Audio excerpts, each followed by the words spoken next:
2 سال قبل جب میں نے ایک کمپنی میں ملازمت کی تو وہاں کم و بیش سبھی خوش مزاج لوگ تھے، مگر ایک انگریز نوجوان ایسا بھی تھا جو اکثر میری بات کا جواب نہیں دیتا۔ میں اسے آواز دیتا تو بعض اوقات وہ میری طرف دیکھنا بھی گوارا نہ کرتا، اور کبھی میں مذاق کرتا تو مسکراتا تک نہیں۔ میرے دل میں یہ بات آ گئی کہ کیسا بد مزاج آدمی ہے، شاید اپنی گوری چمڑی پر نازا ہے۔ یہاں تک کہ 1 سال یوں ہی گزر گیا۔ پھر ایک روز اس نے کسی بات کے دوران مجھے بتایا کہ وہ سماج سے جزوی طور پر محروم ہے، اس لیے اکثر لوگوں کی باتیں سن نہیں پاتا۔ مجھ پر گھڑوں پانی پڑ گیا کہ میں کیسے اس سے اتنا عرصہ بدگمان رہا۔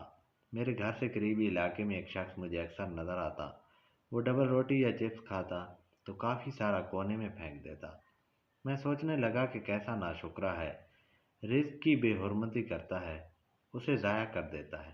اگر نہیں کھانا ہوتا تو تھوڑا لیا کرے۔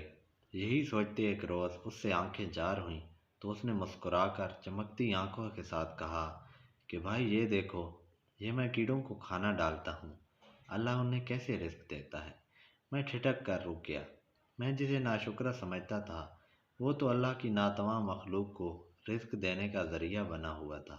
ندامت سے میرا سر جھک گیا۔ دوسروں کے بارے میں ہمیشہ اچھا گمان رکھیں۔ مزید ایسی ویڈیوز کے لیے چینل سبسکرائب کریں۔